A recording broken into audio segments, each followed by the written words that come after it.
안녕하세요. 여러분들의 영어를 구해드리겠습니다. 영어 응급실 지원쌤입니다. 제가 EBS 최연소 강사로 데뷔를 하고 그거를 포함을 해서 지금 현재 12년 차 영어 강사입니다. 보기와는 다르게 꽤나 많이 해먹었습니다. 12년 차 강사인데요. 맨 처음에는 제가 대치동에서 조교 생활로 시작해서 대치동에서는 한 4년 정도 이제 강사 생활을 했었고, 그리고 이제 압구정이나 이런 데서 개인 과외도 굉장히 많이 진행을 했고요. 그리고 그 이후에는 EBS에서는 프로그램 5개 이상, SBS는 꾸러기 탐구 생활, 그 이외에도 아주 많은 방송 프로그램과 웅진 스마트홀 중앙 영어 대표 강사, 기타 등등 아주 많은 이력을 갖고 있습니다. 일하고 있는 회사가 지금 현재는 8개, 그 전까지 합치면은 거의 한 50개는 되는 것 같아요. 영어 강사 이력으로만 치면은 현재 제 나이에서는 커리어 하이지 않을까? 그만큼 정말 많은 학생들을 만났고 많이 가르쳐봤습니다. 지금까지 12년 정도 그렇게 많이 만나고 가르쳐보면서 오프라인 현장에서 1대1로 대면하고 대화해보고 가르친 학생만 1000명 넘고요. 온라인으로는 10만 명이 넘습니다. 이렇게 많은 학생들을 보다 보면은 영어 성적이 잘 나오고 영어가 1등급인 학생들의 공통점이 확실히 있더라고요. 선생님, 여자애들이 더 잘하지 않아요? 막 이런 선입견이 있다거나, 특히 영어 1등급이면 외국에서 유학 갔다 오면 무조건 더 잘하겠네요? 막 이런 분들 되게 많으셨는데요. 결론은 절대 그렇지는 않았습니다. 성별 그런 거는 전혀 없고요. 외국 유학? 이거는 관련이 있으려나? 근데 영어 1등급이 꼭 외국 유학을 갔다 와야 된다 이런 건 전혀 없는 것 같아요. 약간 이거는 독립사건이다. 그래서 전혀 연관이 없는 사건에 가깝다라는 생각도 많이 들더라고요. 영어 성적이 오른 친구들을 정말 많이 보다 보니까 이 친구들은 몇 가지의 아주 공통된 특징이 있어요. 일단 첫 번째로는 공부를 시작하는 시간이 굉장히 짧습니다. 저 오늘 지금 공부할 거예요? 하고 바로 해요. 근데 이제 공부를 좀 못하는 친구들, 선생님 저 공부할 거예요? 숙제할 거예요? 그 다음에 막 온라인으로도 막 질문 와라락 올려요. 그 다음에 대기 시간이 좀 있습니다. 막 갑자기 책상을 정리해. 필통도 막 정리하고, 그다음에 막 색깔별로 잘 안 놓고, 근데 책이 조금 이상해. 책도 좀 정리하고, 방이 좀 어지럽네. 방도 좀 치우고, 그러다 보니까 30분 지났어. 정각부터 공부를 해야겠다. 정각까지 좀 기다리다가 정각이 좀 지났네. 배고픈데 간식이나 좀 먹을까? 이렇게 되는 친구들은 조금 성적이 1등급에 가깝지 않은 경우가 많았고요. 그다음에 두 번째 공통된 특징은 메타인지가 잘 발달되어 있다는 겁니다. 메타인지라 함은 쉽게 말하면 자기가 뭘 잘하고 뭘 못하는지를 아는 능력이에요. 영어 1등급인 친구들은 내가 뭐가 부족한지를 정확하게 알고 있더라고요. 제 온라인 질문 게시판에 올릴 때도 선생님, 제가 뭐뭐뭘 들었는데 어디가 부족한 것 같은데요. 이거를 보완하려면 어떻게 해야 돼요? 혹은 어떤 페이지에서 제가 요걸 들었는데 여기가 이해가 안 돼요. 이건 어떻게 풀어야 돼요? 질문이 굉장히 구체적이고요. 그리고 자기가 뭘 못하는지를 알아서 그 부분만 집중적으로 공부를 합니다. 그러니까 성적이 잘 오르지. 근데 이제 1등급이 아닌 좀 하위권, 중위권 친구들은 어떠냐? 질문도 두루뭉술해요. 모르겠어요. 뭘 모르겠다는 거지. 여기 뭐 2페이지, 3페이지 다 비어있어. 몰라서 못했어요. 혹은 이제 맨날 수학으로 치면은 맨날 집합부터 해. 1단원부터 계속 집합만. 모든 문제집이 다 집합만 풀려있어. 영어로 치면은 이제 문장의 1형식만 계속 풀려있어요. 그런 친구들은 이제 1등급에서 멀어진다. 그리고 또 영어 1등급을 가진 친구들의 특징은 국어를 잘한다는 특징이 있어요. 제가 누누이 강조드리는 말씀인데 한 사람의 외국어 실력은 모국어 실력을 넘을 수가 없거든요. 이건 너무나 자명해요. 왜냐하면 나의 언어력과 논리력은 모두 모국어를 바탕으로 이루어지거든요. 모국어가 여기 있는데 외국어가 어떻게 여기 있어요? 모국어가 여기 있어야 외국어가 간신히 요만큼을 따라갈까 말까 해요. 그러니까 영어가 1등급이 나오려면 국어는 무조건 1등급이 나와야 돼요. 실수로 2등급이 나오는 한이 있더라도 기본적인 국어의 실력은 1등급에 가까워야 영어도 1등급이 나올 수 있습니다. 내가 영어를 좀 못하는 것 같은데 하는 친구들 중에 이런 친구들이 있어요. 선생님, 제가 분명히요 지문을 읽었거든요? 근데 이게 뭔 소리죠? 이런 친구들이 있어요. 그런 친구들은 거의 대부분 국어 문해력도 좀 떨어집니다.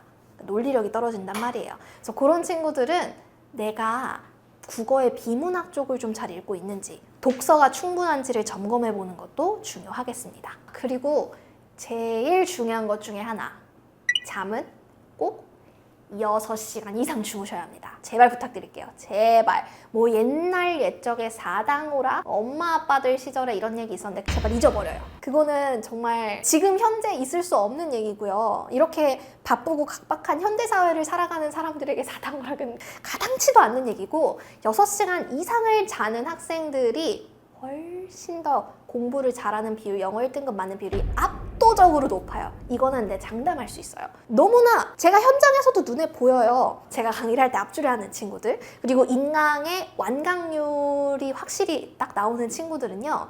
일단은 잠을 6시간은 기본이고 7시간 이렇게도 잡니다. 이렇게 자면은 뭐가 좋냐? 머리가 맑아요. 내가 지금 듣는 이 수업에 집중이 잘 돼요. 그래서 수업에 집중이 잘 되니까 중간중간에 노트 필기도 잘 되고 수업에 선생님이 하시는 말씀이 바로 이해가 돼서 그거를 내 거화 시켜서 복습할 때도 굉장히 효율이 높아요. 자, 내 거화 했어요. 복습도 했어요. 노트 필기도 잘했어요. 그러면 이거를 다시 한번 집에 가서 리마인드 시키는 시간도 짧겠죠. 그러면 시간이 짧으니까 이거를 다시 한번 복습해서 장기 기억으로 만드는 시간도 짧아지고 그리고 효율이 높아지고 늘어난 시간에 문제풀이를 좀 더 많이 할 수 있고 오히려 잠을 더 잤는데 시간이 더 많이 생겨요. 뇌의 효율이 더 좋아지기 때문이죠. 이것은 과학이다. 제발 제발 잠은 좀 많이 잤으면 좋겠습니다. 1등급 아이들의 부모님들 뭐 이런 질문도 많이 하세요. 선생님은 애들만 보셨잖아요. 근데 부모님을 어떻게 하세요? 하는데 제가 한때 스카이캐슬 선생님으로 불렸을 정도로 압구정 대치동에서 꽤 잘 나갔거든요. 그만큼 많은 학부모님들과 학생들을 과외로도 만났다 보니까 이제 학생, 학부모, 저 이렇게 3자 대면 상담을 할 때도 많았어요. 그러면 자연스럽게 사실 학부모님의 성향도 많이 보게 되는데요. 이미 성적이 좋은 학생들 혹은 막 성적이 30점이었는데 80점, 90점이 되는 학생들의 학부모님들 공통점을 보면은 일단 첫 번째로는 조금 아파요. 본인들께서도 집에서 공부하는 모습을 보여주십니다. 그러니까 집에서 스마트폰을 많이 하거나 TV를 보는 모습을 많이 보여주시기보다는 거실에서 책을 읽거나 아니면은 뭐 숙제하는 걸 옆에서 같이 도와주거나 하시는 분들이 많았고요. 두 번째 특징은 아이에게 공부해라 라는 말을 거의 안 하십니다. 이거는 사실 저의 부모님의 특징이기도 했어요. 사람의 심리가 그래요. 공부를 하려고 했어요. 공부해! 하면 아이씨 하기가 싫어지거든요. 똑같아요. 하라고 푸시를 해야지 간신히 하는 친구들은요. 이미 굉장히 태도가 수동적이고 공부에 대한 감정이 좋지 않기 때문에 스스로 올라가지 못해요. 잘해야 중위권, 중상위권이에요. 근데 1등급만큼의 상위권이 되려면 스스로 좀 욕심이 있어야 되고 공부가 재밌어져야 되거든요. 그렇다 보니까 학부모님의 이 과한 푸시보다는 스스로가 좀 내가 이러니까 공부를 좀 해야겠다. 성적이 오르는 좀 재미가 있는데? 해서 좀 접근하게 하는 방법이 필요합니다. 그러니까 아이를 좀 믿고 기다려주시는 부모님들이 많은 게 특징이었습니다. 제가 가르쳤던 친구 중에 하나의 예시를 들면은 뭐 이 친구 같은 경우는 사실 처음부터 영어 등급이 아주 나쁜 친구는 아니었어요. 한 3등급 정도? 어떤 분들은 3등급도 나쁜 거 아닌가요? 하시는데 그래요, 뭐 3등급이면은 서울 안에 있는 대학 가긴 힘드니까 나쁘다고 하실 수도 있겠네요. 네, 3등급 정도였는데 그냥 이 친구는 단지 그거였어요. 어렸을 때 영어가 재밌었어. 좋았기는 했는데 엄마 아빠가 하도 수학을 하라고 하고 하도 과학을 하라고 하니까 그냥 그거 공부하고 숙제할 시간 때문에 영어를 좀 놨던 거예요. 할 시간이 없으니까. 근데 우리가 자연스럽게 왜 자전거 타는 것도 그렇잖아요. 자전거 한창 탈 때는 두발 자전거 잘 타다가도 몇 년 안 타면 어려워져요. 근데 자전거의 특징이 뭐냐? 좀 몇 발 다시 2, 3년 만에 자전거를 잡아도 조금의 시행착오를 겪고 나면 금방 다시 또 찾습니다. 참 신기하잖아요. 이 영어를 어렸을 때부터 좋아하던 친구들은 마치 자전거를 잘 탔던 친구들이랑 비슷하더라고요. 이 친구는 분명히 영어가 3등급이고 뭔가 서울 안에 있는 대학은 못 갈 것만 같았지만 어렸을 때 팝송을 되게 많이 외웠던 친구였고 그리고 뭐 디즈니 영화 같은 거 대사를 좀 많이 알고 있는 친구였어요. 좀 얘는 나랑 같이 공부하면 금방 하겠다 해가지고 이 친구는 뭐 천일문 같은 교재 사서 구문 반복 학습을 그냥 시켰고 문법 같은 게 좀 여기저기 흩어져 있더라고요. 왜냐면 대사만 외웠으니까. 그래서 그런 흩어져 있는 것들을 이렇게 끌어모아가지고 마인드맵처럼 하나로 쫙 정리해주고 그 다음에 관련해서 문제 풀리고 그러면 이 친구가 이제 영어 자체가 원래 싫진 않았으니까 숙제도 또 곧잘 해와요. 그러다 보니까 한 4개월째였나요? 바로 1등급이 나오더라고요. 그래서 이렇게 사실 영어 자체를 좋아했던 친구들은 성적을 올리는 것도 그렇게 어렵지 않습니다. 아주 성적이 안 좋았던 친구들도 이 자체에 대한 호감도가 있고 자체에 대한 노출량이 있다 보니까 나중에 어렵지 않은 거죠. 이 경우가 가장 아이디얼해요. 그러니까 이상적이죠. 영어를 아예 어렸을 때부터 놀이로 접했어. 그래서 막 팝송도 많이 듣고 뭔가 내가 어렸을 때 좋아하는 애니메이션도 영어로 많이 보고 그 다음에 영어 동화책을 보는 게 즐거웠던 친구들. 이런 친구들은요, 중학생, 고등학생이 돼서도 영어를 공부할 때 오히려 좀 뇌가 수학을 공부할 때보다 좀 리프레시가 된다고 생각을 하더라고요. 그러면 당연히 이 싫은 과목보단 좋은 과목을 좀 더 공부하게 되겠죠? 이런 친구들은 자연스럽게 영어 1등급이 나오게 되고요. 학습이 중요한가 복습이 중요한가, 이거는 이 학과 습이라는 단어에 이미 들어가 있어요. 학은 배우는 거고 습은 내 걸로 만드는 거거든요. 그래서 우리 교육하시는 분들이 많이 하는 게 학과 습의 비율이 중요하다는 얘기 많이 하시거든요. 근데 요즘 대부분의 사실 아이들은 습. 근데 학을 했으면 습은 8번을 해야 돼요. 그래야 이게 좀 비율이 맞거든요. 이 학이라는 거는 학교 수업, 그다음에 인강 청취, 그리고 학원 가기거든요. 습은 뭐냐면 집에서 혼자 숙제하는 거, 학원 숙제 이외에 학원에서 배운 거 복습하는 거, 인강 숙제 이외에 인강에서 배운 거 노트 필기하고 댓글로 만드는 거, 이런 게 다 습이에요. 근데 이런 습의 비율이 압도적으로 낮아요, 요즘 친구들이요. 왜냐면 시간이 없어. 내가 학교 갔다가 바로 학원 갔다가 또 인강 들으면 밤 10시인데 언제 습을 합니까? 근데 이 학과 습의 비율 중에 습이 압도적으로 높아야만 하기 때문에 이 습의 비율을 높이기 위해서라도 좀 학원이나 사교육의 비율을 줄여주시는 게 좋기는 해요. 근데 이게 이제 아이들이 아무래도 스스로 안 할 것 같으니까 학원이라도 보내놓으면 하지 않을까 하시거든요. 근데 부모님도 잘 생각해 보시면 회사 가신다고 회사에서 8시간 내내 단 1분도 쉬지 않고 일만 한다, 회의만 한다, 이거는 쉽지 않잖아요.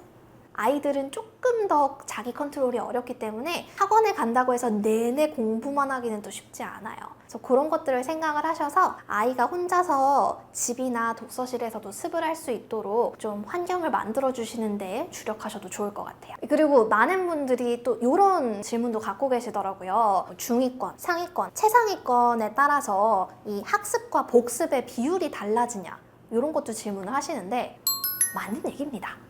특히나 영어 같은 경우는 이래요. 사실 학습, 새롭게 배워나가야 하는 내용은 문법이나 구문 정도가 있겠는데 요거는 수능까지 나오는 내용이 정해져 있거든요. 그러니까 범위가 정해져 있다고요. 그래서 상위권, 최상위권으로 올라갈수록 학습은 덜 해도 돼요. 대신에 습, 단어를 외우는 양은 좀 늘어나야 합니다. 그래서 중위권, 상위권, 최상위권으로 갈수록 학은 줄이고 습은 높이는 게 영어 학습에서는 조금 더 좋겠습니다. 안녕하세요, 구독자 여러분. 조이스박입니다. 30년이 넘게 영어 교육가로 활동을 해왔고 여러 가지 영어 학습 교재와 에세이 등등을 집필해 왔습니다. 많은 어머니들이 자신의 성취나 성공 대신에 자녀의 성공이나 성취를 통해서 대리 만족을 얻으려고 하는 그런 경향이 다른 나라보다 굉장히 높다고 볼 수 있는 점, 마치 자기 자신의 삶인 것처럼 안 좋은 경우에는 굉장히 집착을 하는 거고 자녀가 온전히 심리적으로 독립한 성인으로 자라는 데에도 굉장히 큰 걸림돌이 될 수가 있거든요. 사실 가족 간의 유대가 돈독한 게 서구 가족과 비교를 했을 때 장점이기도 한데, 그런 집단주의적인 문화, 영어로는 사실 이걸 뭐라고 얘기를 하냐면 lose face 한다 그러죠. 체면을 잃어버리는 거를 굉장히 신경을 쓰는 문화다, 이렇게 이해를 하더라고요. 그래서 남의 눈에 어떻게 보일까를 많이 신경을 쓰는데, 특히 한국인들은 주하고 의, 옷하고 주택, 학교, 이 세 가지에 굉장히 신경을 쓰는 그런 경향을 보이죠. 한국 부모들이 자녀 교육에 실패하는 세 가지 이유 중에 첫 번째가 남의 엄마표 영어를 무작정 따라하는 경우. 이런 거는 한국에 굉장히 흔한 것 같아요. 엄마표 영어라고 하는 건 100% 맞거나 100% 틀릴 수 있습니다. 엄마표 영어는 내 아이 한 명을 성공시킨 엄마들이 그 성공 케이스를 가지고 나와서 책으로 쓴 거잖아요. 근데 우리나라 교육 현실을 보면 실패한 케이스들은 다 숨깁니다. 말하지 않아요. 근데 성공한 케이스들은 굉장히 과장돼서 나와 있는 게 있거든요. 그리고 성공한 케이스들을 보더라도 형제가 여럿인 경우 그 아이만 자라는 경우가 훨씬 더 많아요. 그러면 같은 집에서 환경에서 자란 아이라도 두 아이 모두에게는 또 안 맞는 학습법이라는 거잖아요. 더 중요한 것은 뭐냐면 내 아이가 가지고 있는 학습자 유형이라고 하는 게 존재합니다. 그럼 이 학습자 유형에 맞는 그런 영어 교육법을 사용하는 게 가장 좋은 방법이고, 또 한 가지 엄마표 영어는요, 한 명의 케이스에 대한 거지만 사실 영어 교육은 우리는 과학이라고 생각을 하거든요. 그럼 과학이라고 할 때에는 가설을 세우고 실험을 하고 결론이 나오면 이걸 가지고 재현 실험을 해서 최소 수천 건 이상의 실험들이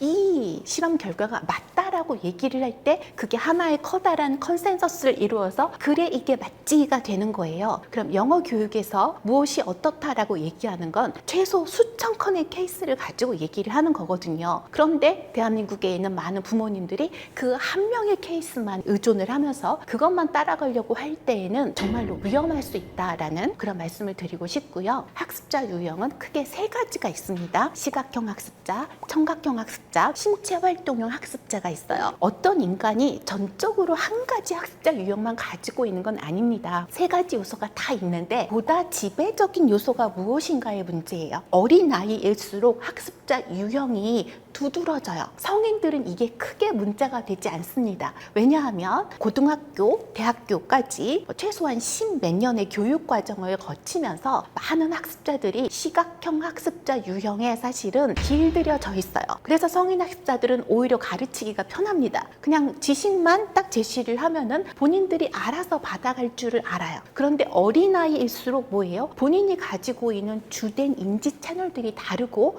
거기에 의존하는 정도가 다르잖아요. 그렇죠? 그래서 내 아이가 어떤 유형의 학습자인가를 잘 살펴서 거기에 맞는 학습법을 찾아서 제공을 해주는 것이 가장 중요합니다. 두 번째로는 이제 영어 학습의 목적하고 크게 관련이 있습니다. 영어 학습을 시험을 잘 보고 좋은 대학을 가서 좋은 직장에 가는, 즉 성공의 사다리를 어떻게 하면 잘 올라가는가, 이것으로 두고 영어를 공부시키기 시작하면 정말로 괴로워집니다. 아이는요. 이거는 결과 중심의 삶을 계속해서 달려가는 거잖아요. 내가 계속해서 뭔가 결과물을 보여줘야 하는 영어 학습인 거잖아요. 그러나 사실 인간이 어떤 것을 학습을 할 때 가장 효율적인 방법은 즐거워서 하는 게 가장 효율적인 방법이기도 하거든요. 결과물보다 과정이 즐거워야 하는 거예요. 그럴 때 가장 효율적이 되는데, 그래서 제가 목적이 달라야 한다라고 말씀을 드리는 겁니다. 제가 10몇 년 전에 두 가지 언어에 능통한 아이로 키우기라고 하는 책을 번역을 한 적이 있어요. 이 책이 누가 썼냐면 앨리슨 마키라고 하는 세계적인 바이링구얼리즘의 대표적인 석학이에요. 근데 이 책을 한국에서 번역해서 냈는데 잘 안 팔렸어요. 왜냐하면 이 책에서 말하는 영어 교육, 외국어 교육의 목표가 한국 부모님들에게 전혀 어필하지 않았던 거예요. 이 책에서는 딱 말하는 게 이거예요. 외국어 교육을 왜 해야 하느냐라고 부르면 아이의 삶을 보다 풍성하게 만들어주기 위해서예요. 외국어를 하는 아이와 한계 국어만 하는 아이 있잖아요. 이 둘을 놓고 하는 실험들이 존재를 합니다. 2개 이상의 언어를 하는 아이들이 우리 뇌의 가소성이라고도 번역을 하는데 플라스티시티라고 얘기를 하거든요. 원래 플라스틱이라고 하는 단어의 뜻은 모양을 마음대로 만드는 이란 뜻이에요. 그래서 플라스티시티가 우리 뇌 속에서 커져요. 그럼 이건 어떤 의미가 있는 거냐면 창의성과 정비례합니다. 플라스티시티가 커야지만 학습도 잘해요. 그러면 2개 국어 이상의 언어를 하는 아이들은 어떤 상태가 되는 거예요? 뇌가 좀 더 유연한 상태가 되는 거거든요. 세상에 대해서 보다 열린 태도를 가지고 사실은 살게 돼요. 아이들한테 똑같은 똑같은 유리병을 하나를 줘요. 그런 다음에 이 유리병을 가지고 네가 만들 수 있는 것을 만들어봐. 이렇게 얘기를 하면 한 가지 언어밖에 못하는 아이들은요, 원래 이 유리병의 본래 목적에 충실한 놀이밖에 못한대요. 그런데 바이링구얼인 아이들일수록 어떤 퍼센티지가 급격하게 늘어나냐면 유리병인데 나는 여기다 편지를 넣어가지고 이거를 무슨 덮개로 쓸 거야. 뭐 이런 식으로 해서 우리가 평소에 실생활에서 쓰지 않는 다른 용도로 이 유리병을 가공해서 만들어내는 비율이 2개 국어를 하는 아이일수록 훨씬 더 높아진다는 거예요. 이게 한 개 국어밖에 못하는 사람이 가지는 한계가 있다는 거죠. 이거 너무너무 중요합니다. 왜냐하면 지금 우리가 초연결 사회에 살고 있기 때문에 과거에 비해서 수없이 많은 사람들과 소셜미디어로 가볍게 만나는 그런 세상에 살고 있어요. 문제는 뭐냐면 나와 다른 사람들과 무수히 만나는 삶을 살게 된다는 거예요. 나는 나와 다른 사람들을 어떻게 받아들일 것인가. 물론 뭐 갈등이 줄어든다는 것, 이것도 중요하지만 개인으로 볼 때 내가 다른 가치들에 대해서 열려 있으면 있을수록 나는 보다 풍성한 삶을 살 수가 있잖아요. 그래서 영어 교육의 목적이 내 아이가 성공하는 것, 전문직이 되는 것, 이게 아니라 내 아이가 보다 풍성한 삶을 살았으면 좋겠어. 이렇게 목적을 잡았을 때 아이가 영어 학습을 해 나가는 과정도 즐거워진다는 거죠. 그래서 이 목적을 사실은 성공이 아니라 다른 것으로 전환을 했을 때 영어 교육이 좀 더 효율적으로 이루어지지 않을까? 이런 생각을 해봅니다. 세 번째 이유로는요, 완벽하게 2개의 국어를 구사하는 아이를 만들려고 하는 사람들이 너무나 많고 2개 국어를 완벽하게 하면서 동시에 정체성은 한국인이어야 한다. 이렇게 생각하는 부모님들이 되게 많거든요. 그런데 두 생각 다 잘못된 생각이세요. 사실은요. 사실 완벽하게 2개 국어를 하는 사람들을 전문 용어로는 뭐라고 불러주냐면 Balanced Bilingual이라고 불러줍니다. 그러나 전문가용 책들을 보시면 뭐라고 얘기를 하냐면 Balanced Bilingual은 거의 존재하지 않는다라고 얘기를 합니다. 없어요. 존재하지 않아요. 2개 국어를 할 경우에도 반드시 한 사람 내부에서 이 2개 국어의 위계가 달라집니다. 그럼 자기가 주로 하는 언어와 서브로 따라오는 언어가 생기는 건데 이 서브로 따라하는 언어도 언어 레벨 이상을 하는 거죠. 사실은요. 이렇게 2개 국어를 구사하는 건 가능하지만 2개를 완벽하게 잘한다? 그거는 거의 불가능하다고 얘기를 합니다. 예를 들면 교포예요. 부모들은 이제 이민 세대이고 아이들은 이제 거기서 태어난 세대이다. 그럴 경우에 어떤 일이 생기냐면 이 아이들은 영어가 주류 언어가 돼요. 이거를 메인스트림 랭귀지라고 하는데 자기가 학교에 가서 친구들과 만나고 학업을 하고 사회생활을 하게 되는 언어는 영어가 되잖아요. 그럼 메인스트림 랭귀지가 주된 언어로 위계가 생겨요. 그리고 부모들이 하는 언어들 있잖아요. 이거는 덜 중요한 언어가 돼버리죠. 분명히 이런 위계가 생기고요. 그리고 이전에는 이런 게 있었습니다. 아이를 바이링구얼로 만들고 싶으면 부모 둘이 있으면 한 부모가 각기 다른 언어를 하나씩 아이한테 인풋으로 주면 아이가 바이링구얼로 크지 않을까? 이런 얘기를 막 하잖아요. 그렇죠? 근데 이거 사실은 이제 기각되었습니다. 이렇게 하지 말라고 얘기를 해요. 가장 큰 단점 중에 하나가 뭐냐면 아이들이 잘하면 잘할수록 어떤 일이 생기냐면 아까 말씀드린 소수 언어 있잖아요. 주류 언어가 아닌 소수 언어를 하는 부모가 자녀에게 무시당합니다. 자녀들하고 멀어져요. 아이들한테는 이게 중요한 언어가 아니잖아요. 그런데 메인스트림 랭귀지를 못하는 부모를 아이들이 무시하게 되는 거예요. 이런 효과가 반드시 있습니다. 사실 저는 어떤 케이스를 봤냐면 그 아이가 이제 14개월 정도밖에 안 됐었는데 엄마가 계속 영어로 얘기를 해요. 근데 엄마가 네이티브 스피커가 아니에요. 아이한테 해주는 영어가 굉장히 스펙트럼이 좁거든요. 한국말을 배울 때 우리나라 아이들은 이렇게 배웁니다. 오리는 뒤뚱뒤뚱 뭐 이런 거 하죠. 그렇죠? 거북이는 엉금엉금 이런 거를 가지고 배우잖아요. 이 아이가 영어를 하는 걸 딱 들어봤을 때 이 아이는 뭐만 하냐면 모든 동물들은 와 밖에 못해요. 근데 사실 영어로도 다른 언어들이 있거든요. 내가 그 언어의 풀 스펙트럼을 구사하지 못하는 사람인데 아이한테 스펙트럼이 다 깎여나간 요 언어만 딱 주는 거잖아요. 그럴 경우에 이 아이의 언어가 여기에 갇히잖아요. 그런데 이 아이가 지금 모국어를 습득하고 있는 상태이기 때문에 어떤 문제가 생기냐면 언어가 딱 스펙트럼이 좁아지면 이 아이의 인지 발달과 사고 발달도 요 안에 갇힙니다. 언어 발달이 인지 발달과 사고 발달을 촉진시키기 때문에 그래요. 어떤 언어이든 간에 내가 아이한테 언어 발달을 하도록 인풋을 주고 싶다. 그러면 내가 풀 스펙트럼으로 구사할 수 있는 언어를 아이에게 인풋으로 줘야 하는 겁니다. 이렇게 좁은 스펙트럼에 갇히잖아요. 그러면 어떤 일이 생겼냐면 영어를 하는 것도 거부하고 한국어를 하는 것도 거부하는 아이가 됐어요. 이거 유사자폐증이라고 얘기를 하는데 너무 심하게 어릴 때에 잘 모르는 언어 있잖아요. 이런 거를 강요하면 아이들은 뇌가 상처를 입습니다. 사실은요. 이런 케이스가 실제 모두 숨겨서 그랬지 생각보다 많거든요. 어린아이 같은 경우에는 지금 신경돌기가 막 머리에서 자라고 있는 상태이기 때문에 엄청난 그 스트레스를 받을 경우에 뇌 신경이 자라는데 문제가 생길 수 있습니다.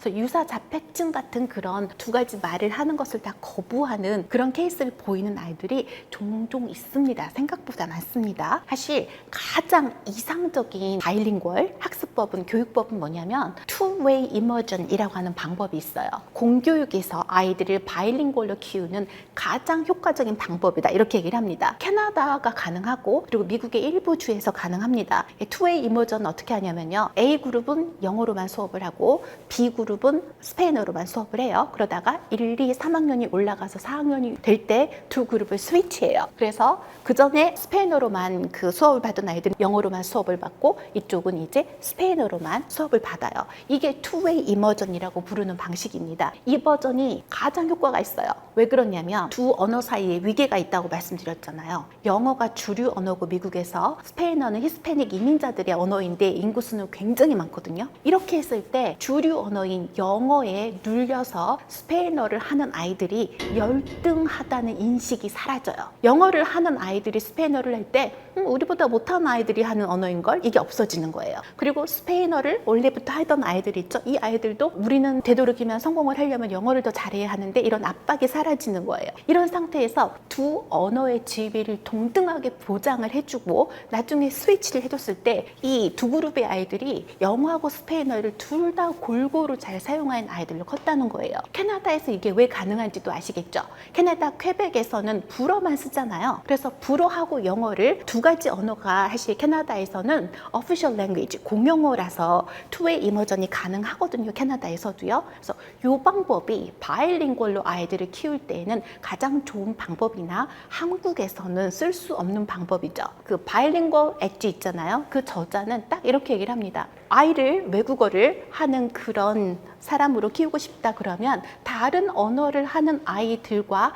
같이 플레이 그룹을 만들어서 어울리게 해라 이렇게 얘기를 해요. 이게 꼭 영어, 꼭 뭐 주류 언어가 아니어도 상관이 없어요. 다른 언어를 하는 아이들과 어울려서 크는 경험을 하면 아이들이 외국어를 대하는 태도가 일단 달라지고 이 언어에서 이 언어로 사실 계속해서 스위칭을 하는 거잖아요. 이런 스위칭을 하는 게 굉장히 자연스러워진다는 거죠. 그렇죠? 그래서 이 방법을 앨리슨 마키는 권장을 하고 있습니다.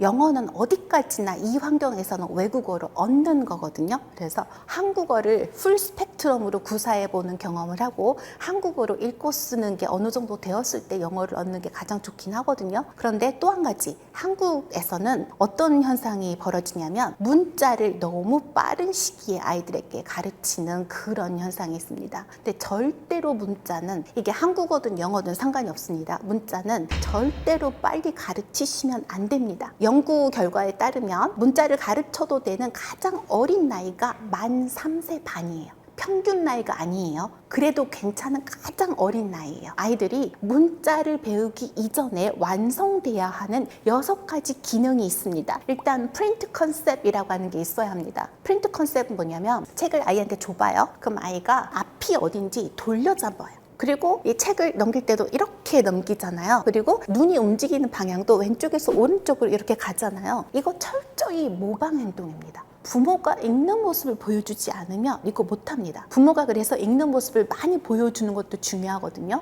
애들은 처음에는요 책을 가지고 노는 거예요. 그래서 보드북 같은 거 왜 놀라고 주잖아요. 잘 안 찢어지는 거. 그럼 아이들이 책을 가지고 뭐라는 거냐면 여기가 앞이구나, 여기가 뒤구나, 그리고 책장은 이렇게 넘기는구나. 이게 왜 문화적으로 학습되는 행동이라고 얘기를 하냐면요, 알아보는 이쪽에서 이쪽으로 읽잖아요. 일본어는 이렇게도 쓰잖아요. 그렇죠? 그래서 이게 언어권마다 다르거든요. 그래서 부모들이 하는 행동을 가만히 보다가 애들이 따라하는 거거든요. 프린트 컨셉이 완성되어야 아이들한테 문자 가르칠 수 있습니다. 이게 안 된 상태에서 문자로 데려오는 거 힘들고요. 그 외에도 다른 것들도 많아요. 의문 인식이 어느 정도 발달이 있어야 하고 서사 능력이 있어야 합니다. 옛날 이야기가 중요한 이유가 그거예요. 아이들에게 옛날 이야기를 많이 귀로 들려주잖아요. 그럼 아이들이 사건이 여기 발단이 있고 전개가 되고 결말이 있다라고 하는 걸 알고 있죠. 그렇죠? 요게 발달되어 있는 상태에서 문자 읽기로 들어가야 합니다. 6가지 정도 아이들이 미리 발달되어 있어야 하는 기능이 있어요. 이게 어느 정도 되었을 때 아이들한테 이제 문자를 가르치자라고 문자 읽기를 시작을 해야 되는 거거든요. 그런데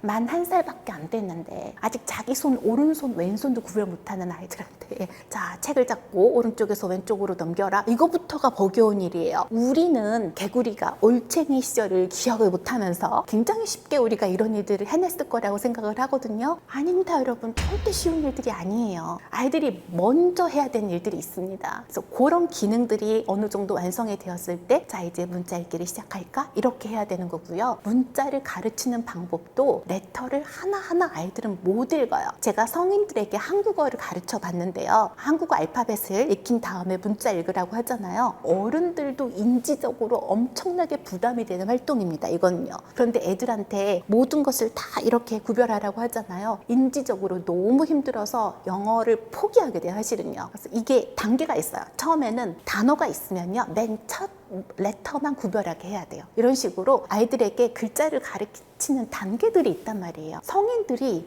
너무나 자연스럽게 쉽게 하는 것 이런 것들이 아이들한테 쉽다고 생각을 하시면 안 됩니다. 그리고 또 하나 유아 영어 전문가들을 꼭 찾으세요. 영어를 잘한다고 어린이 영어를 잘 가르치는 게 아닙니다. 절대 아닙니다 여러분들. 우리 한국어 아무리 잘해도 한국어 가르치라고 그러면 가르칠 자신들이 있으신가요?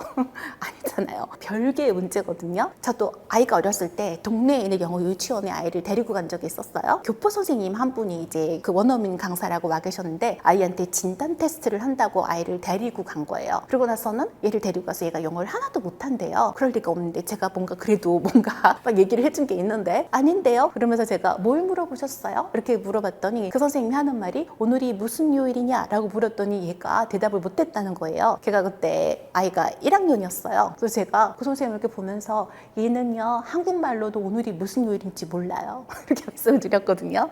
즉 아이의 인지 발달 단계를 전혀 모르는 거예요. 선생님은 영어 교육을 정말 따로 배우는 사람들이 있거든요. 어린이 영어 교육을 따로 배우는 분들이 계십니다. 그래서 우리나라 최고의 영어 교육 전문가들은 저는 딱 한 군데밖에 없다고 생각을 해요. 사실은요. 영국 문화원의 그 어린이 영어 교실 있잖아요. 이분들이 사실은 어린이 영어 교육으로 석사 이상의 수료증을 가지고 있는 분들이고 10년 이상의 경험을 갖고 있는 분들이에요. 한국에서 어린이 영어 교육에서 이분들보다 더 나은 자격과 경험을 갖고 계신 분들을 저는 못 봤어요. 사실은요. 어쩌다 보니까 영어 교육을 굉장히 오래 하면서 여러 학습자들과 여러 연령대들을 경험을 해보았습니다. 물론 이제 영어 교육이 꼭 뭐 인생의 전부냐? 아니죠. 그렇죠? 우리 인생의 우선순위는 영어 교육은 절대 아닙니다. 그런데 제가 영어에 대해서 항상 많은 분들에게 말씀을 드리는 건 바로 이거예요. 영어는 세계 공용어이기 때문에 영어를 어느 정도 하잖아요. 그럼 반드시 우리 인생에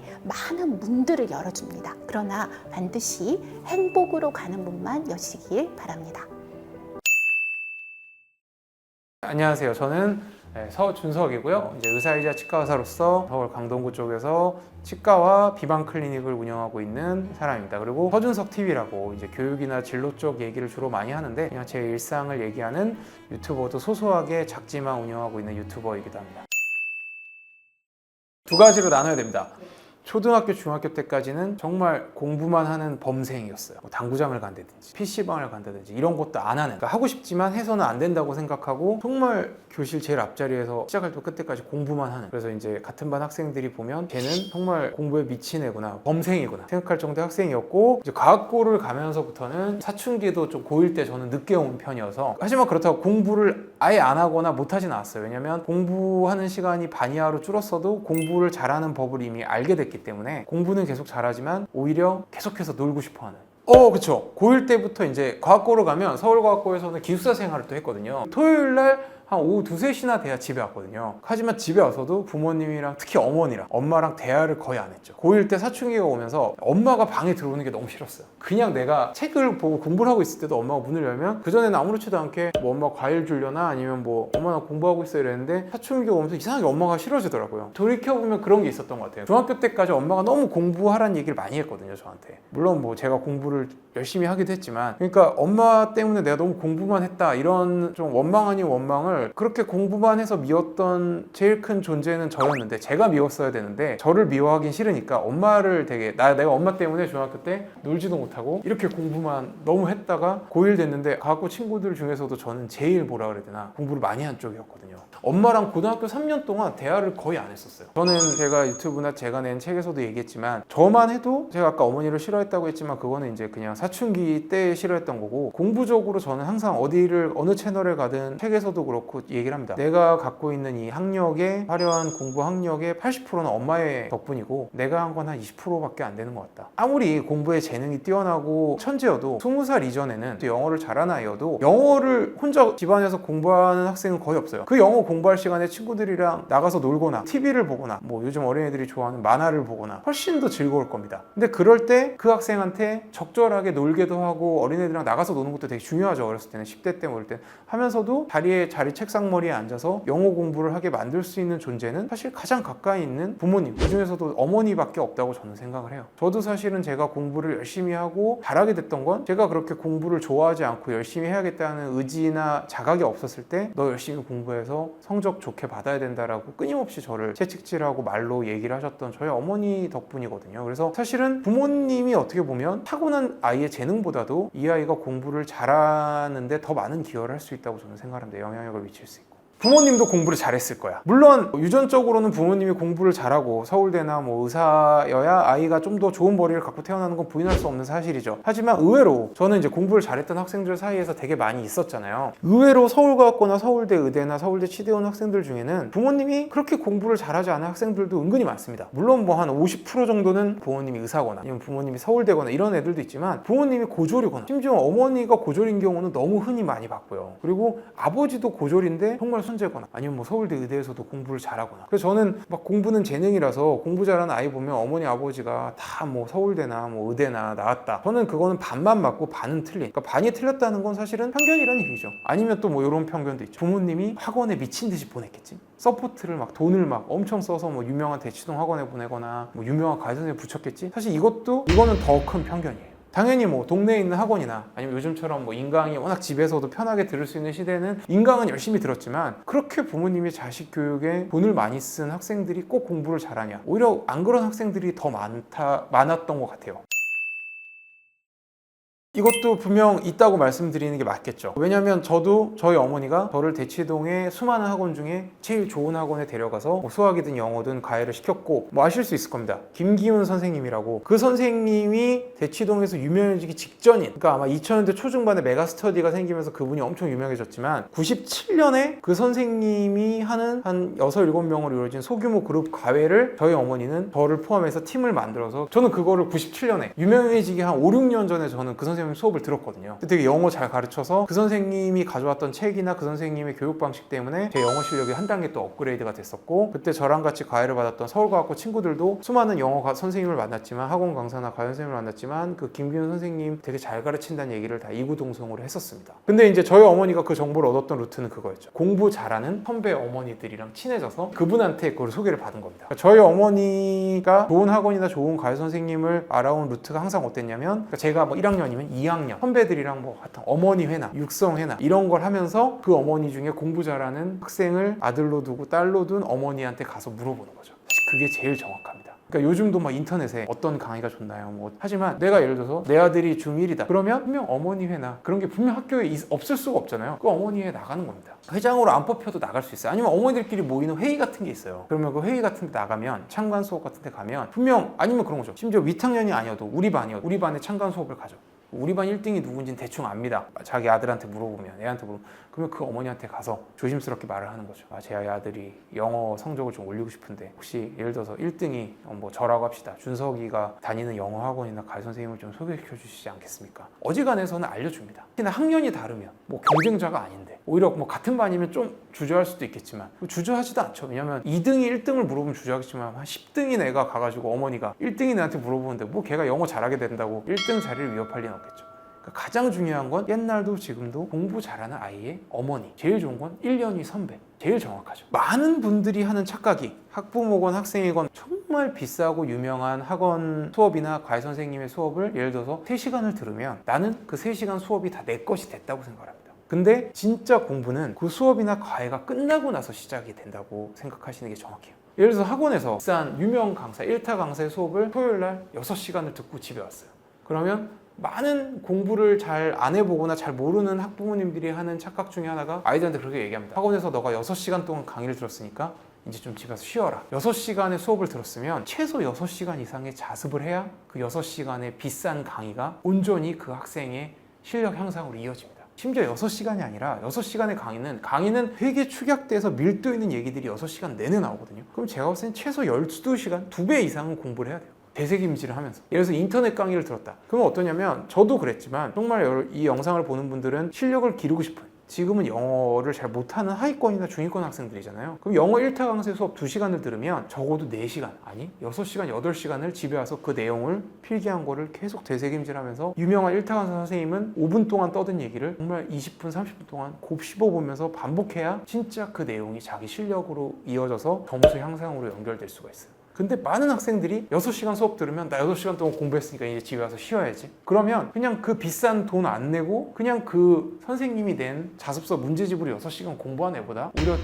직접 비싼 돈 주고 직강한 애가 실력이 더 안 늡니다. 그냥 그 선생님이 쓴 내용 책을 보고 학원 강의는 너무 비싸니까 오프라인 학원 강의 직강은 비싸니까 안 가고 책으로 인강으로 집에서 6시간 동안 자습한 애가 오히려 실력이 더 많이 늘어있어요.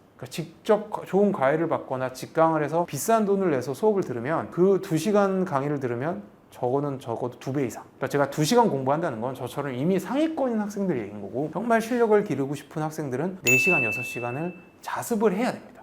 그래야 실력 향상으로 연결이 되고 돈 낸 거에 돈값을 하는 거지 그냥 6시간 수업 듣고 집에서 놀잖아요? 아니면 한두 시간밖에 자습을 안 해요. 걔는 그냥 돈 허공에 던진 거예요. 그러니까 그런 거 있어요. 막 1타 강사 수업을 듣고 막 과외 선생님을 붙였는데 왜 실력이 안 늘까요? 그냥 그것만 공부해서 그래요. 자기가 혼자 과외 선생님이 가르쳐준 거 가지고 혼자 막 끄적여보고 뭐 영어든 뭐든 끄적여보고 문제를 풀어보고 되새김질 해보는 시간을 안 가지면 실전에서 절대 실력 향상으로 점수 증가로 연결이 안 되죠. 그냥 계속 많은 문제집이나 많은 문제를 풀리는 학원들이 있습니다. 이 책을 나가면 바로 또 다음 책, 또 뭐 이 문제를 풀면 또 다음 문제 또 풀리고. 사실 진짜 실력은 어떠냐면 제가 최근에도 이제 유튜브 구독자가 했던 얘기 질문 중에 하나가 그런 거였습니다. 킬러 문제를 100문제를 심도 있게 100시간 동안 푸는 거랑 차라리 200문제를 100시간 동안 푸는 거랑 둘 중에 하나를 선택해야 된다면 선생님은 어떤 걸 선택하시는 게 낫다고 생각합니까? 요즘 수험생들 사이에서 유행은 100시간을 내서 킬러 문항 200문제를 푸는 게 더 낫다는 쪽인데 제가 뭐라 그랬냐면 한 문제를 풀더라도 그 문제를 푸는 시간보다 그 문제를 되새김질해서 그 문제를 심지어 맞추더라도 되새김질해서 분석하는 시간이 진짜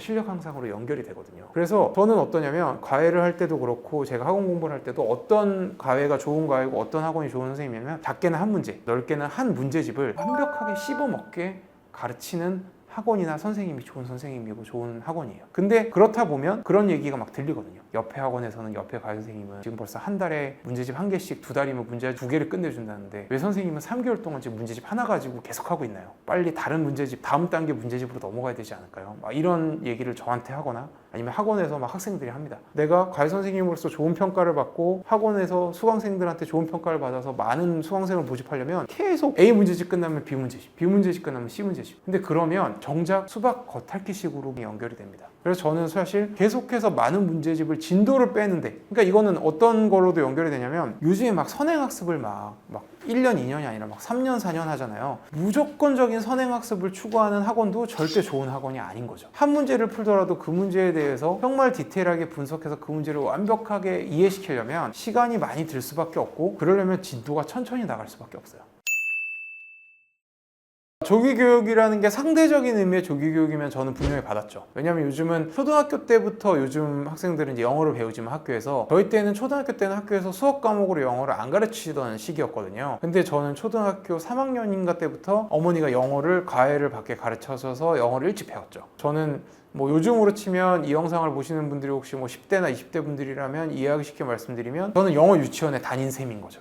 요즘 말로 하면. 그러니까 영어도 어떻게 보면 언어기 때문에 저는 영어는 국어 실력, 그러니까 모국어를 잘하는 사람이 영어를 훨씬 더 빨리 잘하게 될 수 있다고 생각을 하거든요. 아직 국어 실력이 제대로 형성되기도 전인 초등학교 입학 전인 유치원 시절부터 영어 유치원에 보내서 영어를 배우는 거를 별로 좋게 생각하지 않습니다. 아니, 저는 솔직히 얘기하면 초등학교 한 1, 2학년 때까지는 물론 영어를 어느 정도는 가르치는 게 좋지만 국어 교육이 훨씬 더 중요하고 국어 공부에 쏟는 시간을 훨씬 더 중요시해야 된다고 생각을 해요. 근데 요즘은 잘 보면 아직 한글을 쓸지 못하는데 알파벳은 쓸 줄 아는 아이들이 있을 정도로 영어 교육이 점점 조기 교육이 되고 오히려 영어를 일찍 배우고 한국말은 나중에 배워도 된다는 생각을 가진 부모님들이 많이 늘어나고 있는데, 사실은 뭐 그럴 수도 있겠죠. 언어 중에 영어를 먼저 배우고 한국말을 나중에 배울 수도 있는데, 한국말을 먼저 배우는 게 영어를 훨씬 더 잘하게 될 수 있는 효과적인 방법이 될 수 있다는 걸 이 영상을 보시는 모든 학생들이나 부모님들이 아셨으면 좋겠어요. 미국에서 태어나서 부모님들이 집에서 영어로 막 떠드는 학생들은 상관없어요. 왜냐하면 영어를 배우면, 영어를 들으면 그거를 영어로 그대로 받아들이는데, 집에서 한국말로 배워서 2살, 3살 때 한국말을 먼저 하게 된 학생들이 5살, 6살에 영어 유치원에 가가지고 영어로 막 얘기하는 선생님들을 만나면 어떻게 되냐면요, 이거는 뭐 제가 교육학을 배운 건 아니지만 의대를 다니면서